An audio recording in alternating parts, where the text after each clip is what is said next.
The first thing you need in order to arm yourself with the ability to stand by the hijab is to be knowledgeable. Look up the verses of the Quran that command the use of hijab, and if possible, memorize them.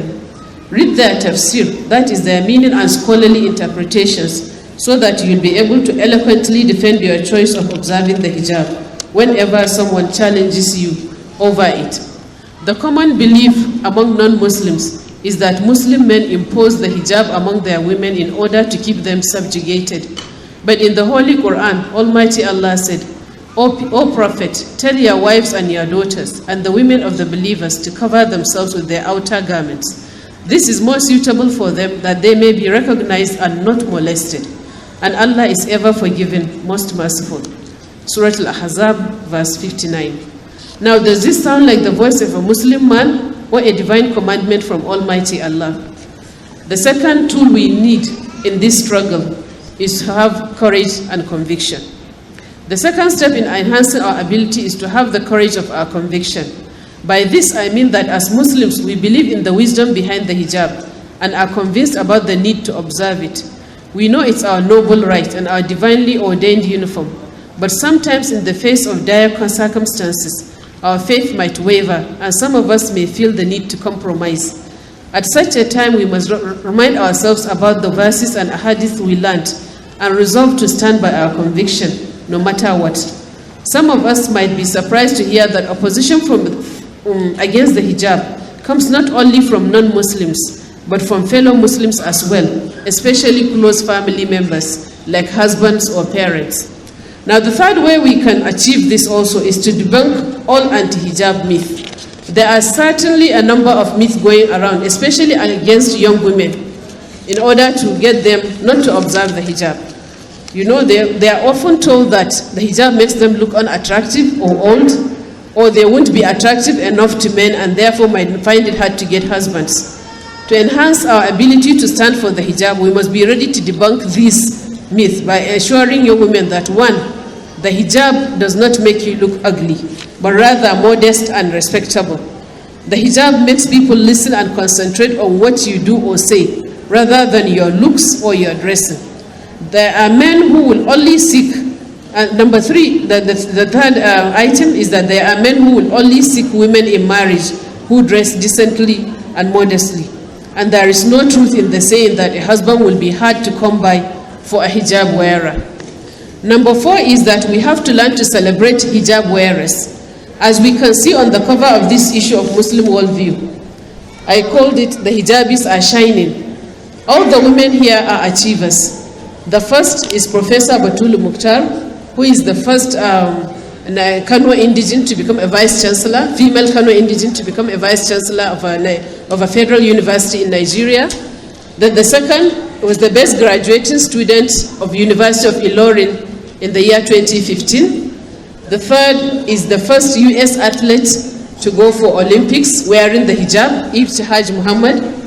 The fourth, holding the Holy Quran, is the first woman judge to swear by the Quran, to take oath of office by the Quran in the US. And then the fourth is the youngest medical doctor who graduated from University of Lagos. She was only 21, the youngest in the history of Nigeria to have graduated from medical school. Another lady who couldn't make it to this edition, but whom we heard about afterwards, was a young woman who also graduated as the best graduating student of University of Ilorin in 2016. She collected a total of 19 prizes. 19 prizes. Each prize for medicine went to her. I've forgotten her name because I was not able to interview her, but I remember that Daily Trust on Sunday was able to catch the story, and the issue was also celebrated. So we must always try to celebrate and publicize such achievers in order to show that hijab wearing is no barrier to anything lawful that a woman wants to achieve. Number 5, the fifth way that we can stand by the hijab is to form pressure groups. We must join or support Muslim women groups that are in the forefront of campaigning for Sharia-compliant official uniforms. This coalition of Muslim women, which organized this event that we're attending today, has to be commended for its efforts in trying to get the hijab accepted in all our uniformed services. May Almighty Allah enable us to succeed. Aameen. This will greatly help our numerous sisters who are in the police, the military, customs and immigration services, and other uniformed services, who also wish to wear something more Sharia compliant but cannot do so.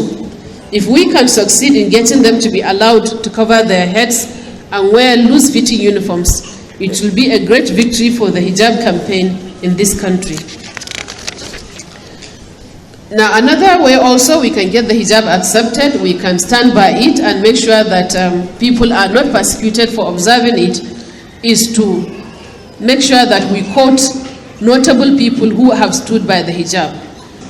In conclusion, in the final analysis, we must remember that wearing the hijab comes with its responsibilities, because whenever you wear it, you are making a profound statement. You are telling the world that you are an obedient Muslimah and an ambassador of Islam. So you have to be ready to abide by the etiquettes of the hijab. Now the following are what I consider the etiquettes of the hijab. Number 1, do not be a noisy female, joking freely with men and generally drawing attention to yourself. Respect your hijab and be exemplary. Number 2 is do not be cantankerous. Do not be quarrels with people because they provoked you. Learn to ignore such things out of respect for your hijab. Avoid too much perfume, because nothing that will attract men to you must be visible when you adorn the hijab. This is why lectures and noisy shoes are forbidden in Islam. If you can use a deodorant that is just enough to keep you fresh without attracting anyone, then do so. Number 4, be kind and considerate to everyone you meet, because that is what people expect of a true Muslimah. So let the beauty of Islam shine through you, through your every action, because all eyes are on you from the moment you adorn the hijab. The belief is that you are advertising Islam, so let people see the best part of the product through you. May Almighty Allah accept our efforts on the path of our deen. May He grant us mercy and forgiveness after our death. Aameen. Wassalamu alaikum wa rahmatullahi ta'ala wa barakatuh.